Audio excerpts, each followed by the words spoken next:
Hi, I'm Jay Weinberg for Bla Bla BAG.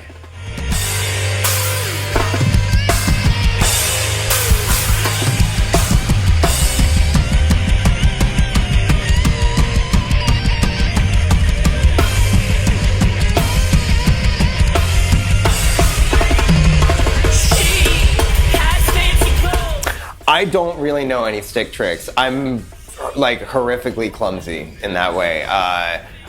Like I could try, you know, like I know how to do that sort of thing, but like hardly. I'm really clumsy in like everyday life. I can't touch like kitchen knives. I'm no good. I'm very clumsy. So yeah, like the coordination to do that, it's just not my thing.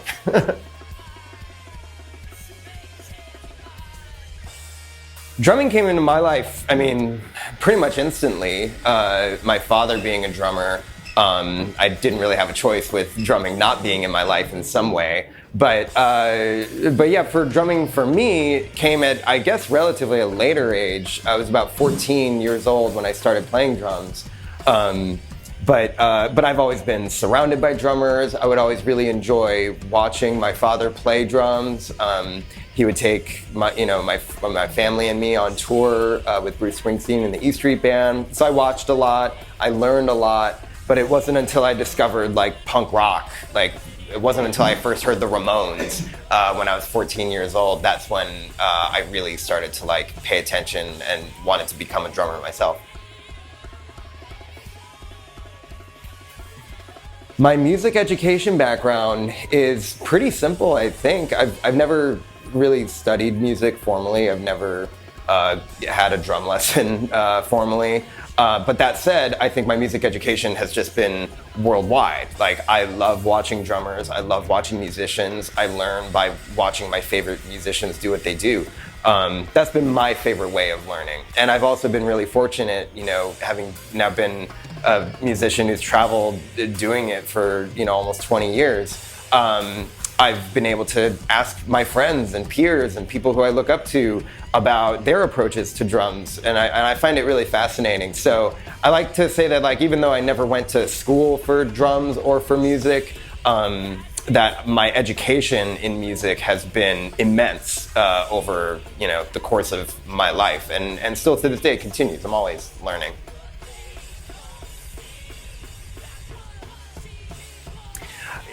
In a way, I mean, with my dad, we never, even to this day, we don't talk paradiddles and stuff. We talk about more being like life musicians, you know, and what that means to us, because it's more than just the application on the drums. Like, he and I are very, very different drummers, you know, like we just come from different schools, literally different generations of drumming. And I find that pretty interesting that, you know, I growing up, I never wanted to be like a carbon copy of what my dad did, because it's fascinating to this day. He's my favorite drummer in the world. So we talk drums in a way, but like not in the way that you might really think. Like, we're not talking about tricks or whatever. I might say to him, because I love watching him play, and he'll ask me for my honest opinion every night. He'll ask me, like, what do you think of tonight's show? And I'll remember a specific fill that he did on a specific measure of a specific song. Like, I'll remember before the bridge, you went like ba ba ba ba ba, like something like that. And we'll talk about that. And like, oh, that came from when I was whatever, like whatever the inspiration from that was. And the same for him. He'll come to see me and he'll talk about like, oh, right, in that one song when you did blah, blah, blah.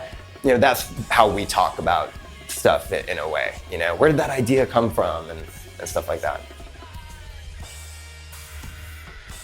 The best advice I ever got from my dad, man, I mean, it's really hard to narrow down anything, but I think really any kind of fatherly advice that one father would give to their child if they're trying to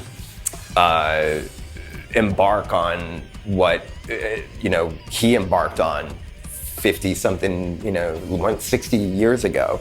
And that's just to, you know, approach what you do with honesty, with integrity, with discipline, with respect for the instrument, respect for your collaborators, all that, like all the things that have been, trademarks of his life and career. I think those were the things that, carry the most importance for me. It was never, and truthfully, like he told me, because he had some problems with his hands, he had carpal tunnel, tendonitis from holding his sticks too tight. He told me, because I told him, like, I don't want to take lessons, because I took guitar lessons, and it made it like school, and I wanted to do something after school that wasn't more school.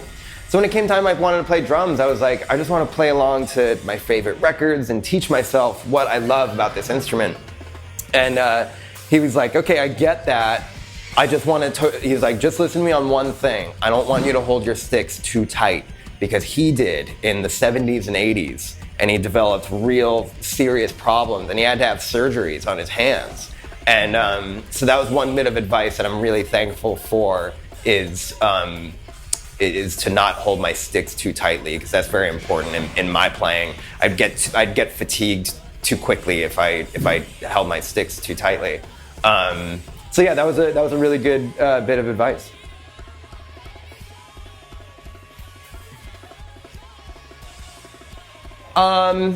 I think I kind of look at it as like, as soon as you start, that's your, I don't so much look at it or define it as a career in a way, because it's not really been about that for me. It's been a life, a lifelong dedication to this music.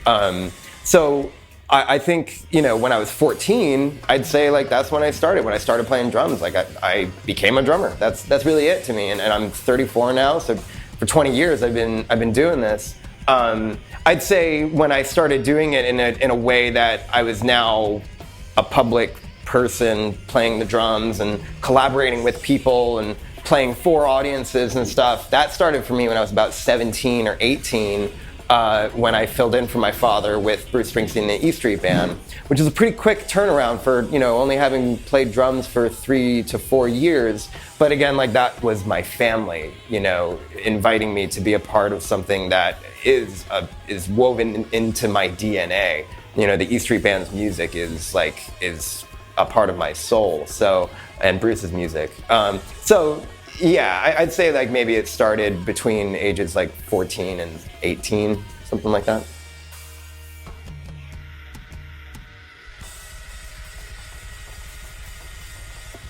So many drummers have inspired me.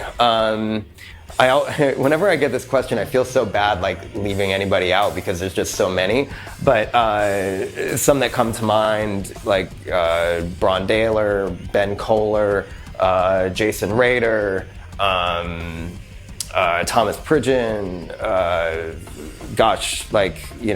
all my friends. I'm so lucky to be surrounded by like so many friends who are incredible drummers. Mario Duplantier, we're in France, so I gotta shout out my buddy, mon frère Mario, and yeah, I'm just always in awe of like, my friends and my peers who have dedicated themselves to this art form, and I just consider myself really lucky to be a part of it.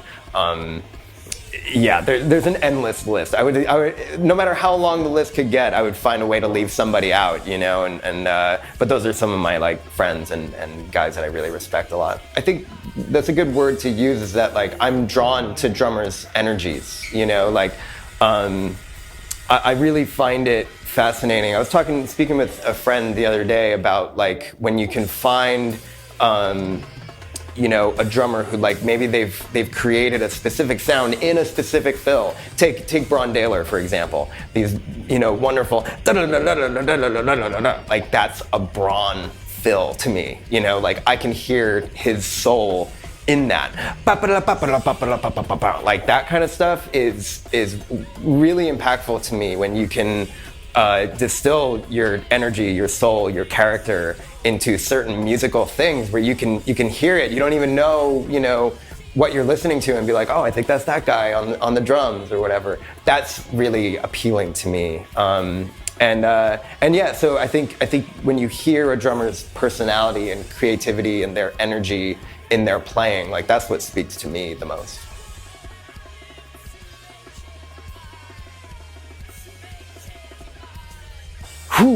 There are many responsibilities that a drummer has in a band. I think always having an open ear, and being a vigilant collaborator. I think you are kind of responsible. So I play ice hockey, right? I'm a goalie. I'm a goaltender, and I always draw the comparison because I started playing ice hockey long before I started playing drums. And I've always really liked that, like, they say a goaltender is the last line of defense. You're the last thing before the team, your opponent tries to score on you. You're the last thing there. And I often say, like, if you're a hockey team and your goalie, you don't have a good goalie, your hockey team's not going to be any good. And if it's the same thing for a band, if you have a drummer who's not, on his mark or whatever, your band's not going to be that great, And so I often you look at the responsibility of a drummer in the same way, and the physicality of it. I really like that. I like the responsibility. I like the impact, I was like getting pucks fired at me and I'd like it when I got hit. And the same, I like bashing my drums. So with all that said, I think being a responsible drummer, having an open ear to who you're playing with, and always just really, I don't know. I think being a person that people can depend on is a great quality of being a drummer. Those are the things that are important to me.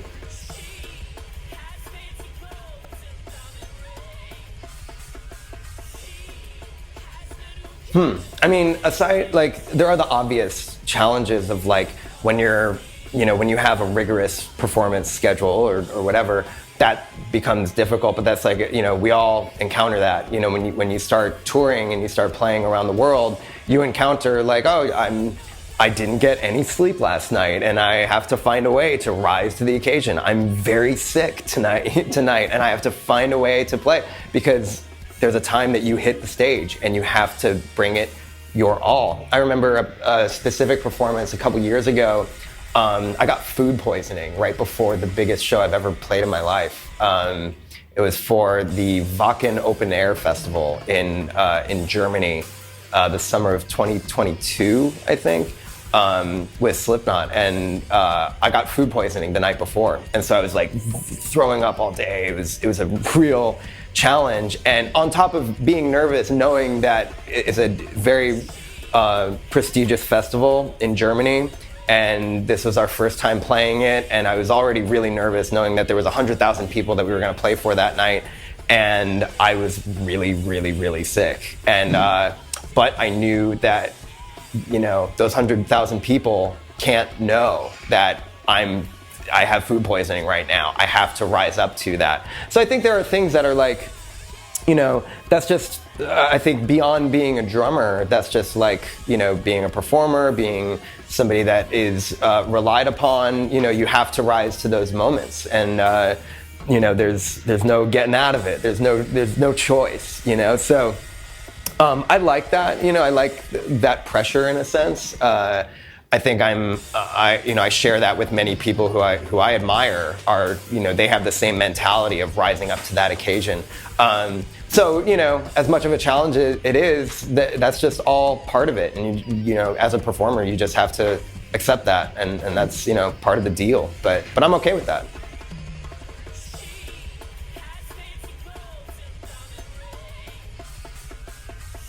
I've had many moments like that.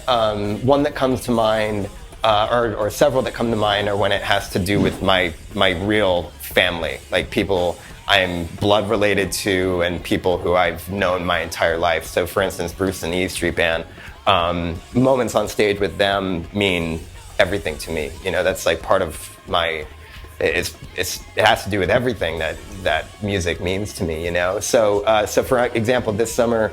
Bruce was very kind and asked if I would play a song that I had played a lot with them when I toured with them 15 years ago, called Radio Nowhere, which was like, to me, it felt like it was my kind of song. It's more of like a punk rock kind of song, it felt like. And when I started playing that, 15 years ago, my dad would come and be like, yeah, I hate playing that song now because like that's your song now.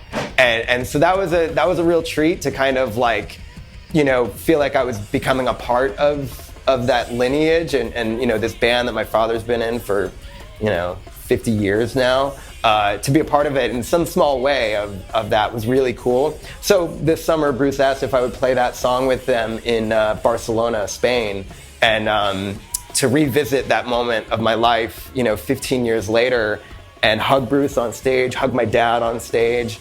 That was one of the best moments of my life, and yeah, that stuff really, really means a lot to me. So when I think of like what are moments along the way that have meant a lot to me, that stuff is like at the forefront of my mind.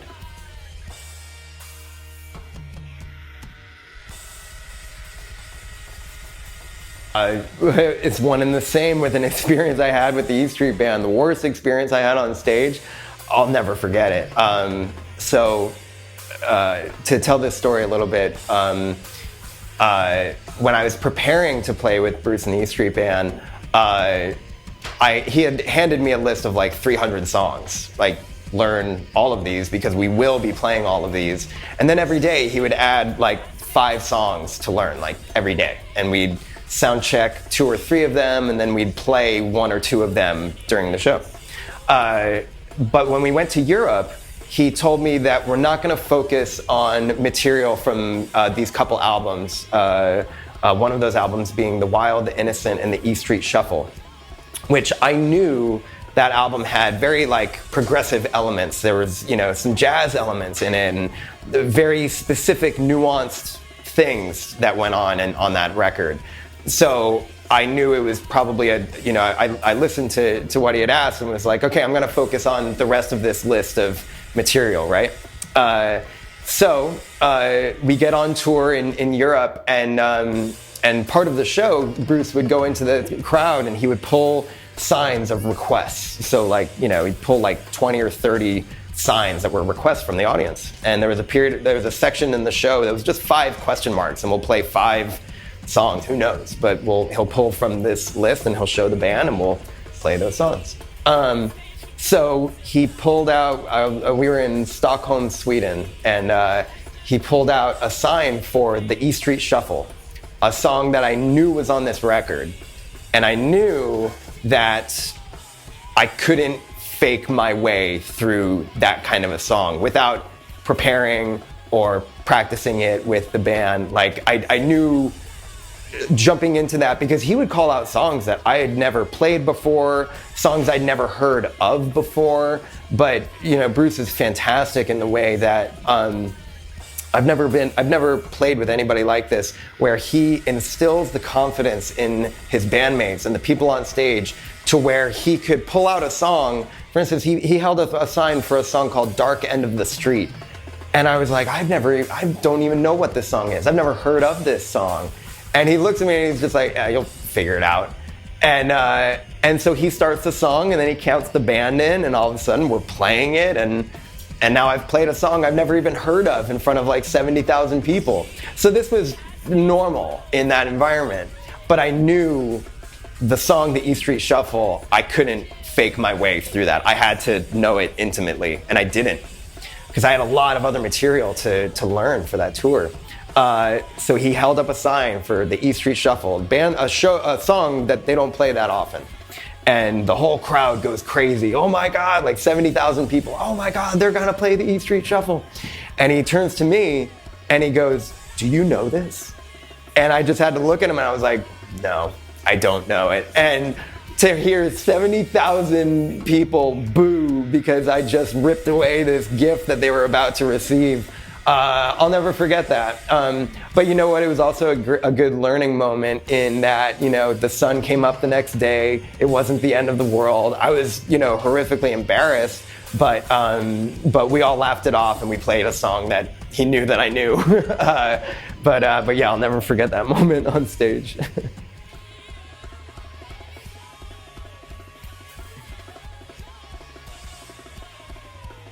I mean, really, just the cliche is always very true of like, do what you love, do it to the best of your abilities every day, and approach your instrument, your craft with honesty and dedication. That's, led me to have pretty, incredible, memorable moments as a drummer in my life over the last 20 years, things that I would never trade for anything.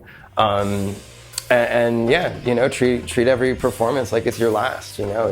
It's an amazing opportunity to get to play music in any capacity. Whether that's in your local town or if you're traveling the world and doing it. It's what's brought me so much joy in my life. So yeah, do what makes you happy.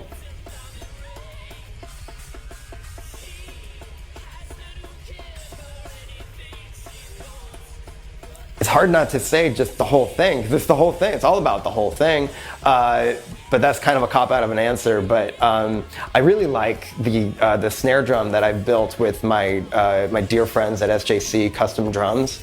My good friend, the owner, Mike Chaprari, he approached me back in 2015 with a drum that we had talked about wanting to do a really thick shell that I could tune really high, and have like just really a lot of impact, a lot of attack, and a lot of just like cut through anything. I want all guitars and vocals and bass and keyboards to fear this snare drum. That was kind of my approach with this snare drum, because it just annihilates everything. And so we developed what's become my signature SJC custom snare drum. It's 48 plies of maple with two 2-inch rings, vents. And it's just incredibly loud, incredibly impactful. It's like one of my favorite things to play. I can crank it really high. When I'm playing fast blast beats, it's like I'm fluttering like a butterfly on my snare drum. And so it's a real pleasure to play that. I've also developed a cymbal with Zildjian cymbals called the 7-inch Effects break bell. Oh my gosh, and here we are. Here's the break bell. Oh wow, on cue. For the advertisement. The break bell. I developed this with Zildjian over the last 10 years or so. It's taken a long time, but it's a real treat to play. She sings like a beauty. It's an odd cymbal in that it's got this flange and this hammered aspect to it that I really like. It doesn't sound like any other bell that I've really played. So between my 48 ply snare drum and the Zildjian break bell, those are my favorite parts of my drum set.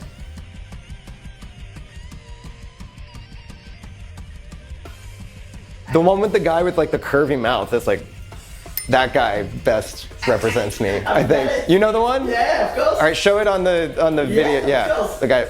Wait, am I doing the like?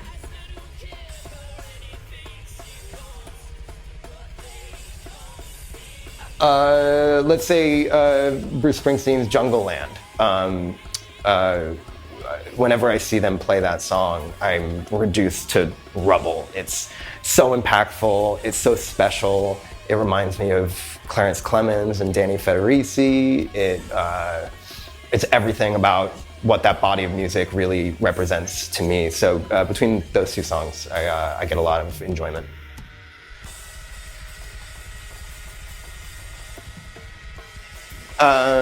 Yeah, we love traveling. That's one of our favorite parts of life, is just seeing the world and experiencing different cultures, different countries, different continents, everything. We love art. I love painting. I've painted most of my life, and in a serious capacity, I started painting in about 2012. So I've been a painter for like 12 years or so. Just as a different outlet aside from drums, which I felt like if I was ever at a pausing point with any musical project that I felt like I had contributed a lot of my energy and focus to, and I need a break, I'll turn to painting. And it'll allow my brain to kind of reset and not, I kind of get out of my own way to then when I revisit the project that I'm working on, I am clear-headed, I can think better, I can execute more fluidly than if I had just beaten myself to death on the drums. So I like painting, and then when I'm at a pausing point with that, I return to music. We love going to theme parks. We love, Disney World and Universal Studios and stuff. We love horror movies. We love experiencing life, food, art, creativity, anything, like just anything that we can, any opportunity we have to live our life is like, that's what we love to do. So, and drums is a huge, huge part of that. Music's a huge, huge part of that. You know, even being a professional musician, like music is my favorite thing in the world. So we experience a lot of music. You know, so yeah, at a certain point, it just kind of all becomes your life, you know, and I'm unable to discern between any like disparate part of my life. It just kind of all sandwiches into my life. All right, I'm gonna draw my bass drums. This is gonna be a very crude drawing. Rack toms, got a hi-hat, got a crash cymbal, another crash cymbal. Here's me, de baguette. I'm of course drawing the dogs. Okay, that's Papaya, she has a short tail. That's Pixie, she's a black dog. I'm gonna color her in. That's me on the drums with my dogs Pixie and Papaya.